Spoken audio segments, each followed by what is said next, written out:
నేపాల్తో పాటు ఆ దేశం చుట్టుప్రక్కల ఉన్న దేశాల రాజకీయ వర్గాలు ఇప్పుడు అధికంగా వినిపిస్తున్న పేరు బాలిన్ షా. ర్యాపర్గా కెరియర్ను ప్రారంభించిన ఆయన రాజకీయాల్లోకి వచ్చి నేపాల్లో అతి ముఖ్యమైన నేతగా ఎదిగారు.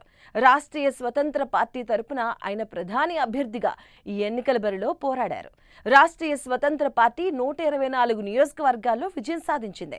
నేపాలీ కాంగ్రెస్ 17 స్థానాలు గెలిచింది. ఇక యుఎంఎల్ 8 స్థానాలు గెలిచింది. అలాగే ఎన్సిపి కేవలం 7 స్థానాలకు మాత్రమే కైవసం చేసుకుంది. ఆర్పిపి 1 స్థానంలో గెలిచింది. ఇక శ్రామ్ సంస్కృతి పార్టీ 3 స్థానాలు గెలిచింది. ఇక మాయాగ్ది నియోజకవర్గం నుంచి ఒక స్వతంత్ర అభ్యర్థి గెలిచారు. నేపాల్లో 165 స్థానాలకు నేరుగా, అలాగే మరో 110 స్థానాల్లో ప్రపోర్షనల్స్ రిప్రజెంటేషన్ కింద ఎన్నికలు జరిగాయి. ఇక బాలేంద్ర షా నేపాల్ కొత్త ప్రధానిగా బాధ్యతలు చేపట్టబోతున్నారు.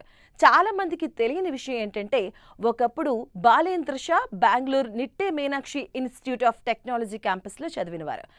అక్కడ ఆయన ఎంటెక్ స్ట్రక్చరల్ ఇంజనీరింగ్లో విద్యను అభ్యసించారు.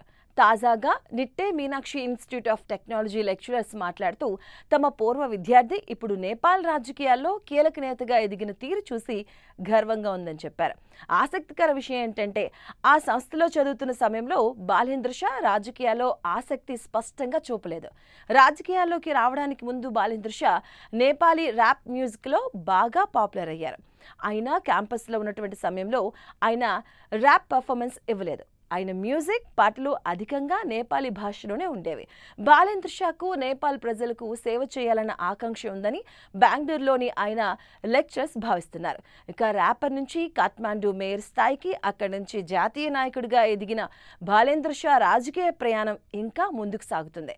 ఒకవేళ ఆయన తిరిగి క్యాంపస్కి అతిథిగా వస్తే ఘన స్వాగతం పలకాలని నిట్టే మీనాక్షి ఇన్స్టిట్యూట్ ఆఫ్ టెక్నాలజీ భావిస్తుంది. బాలేంద్ర షా జాఫా 5 నియోజకవర్గ పార్లమెంట్ ఎన్నికల్లో విజయం సాధించారు.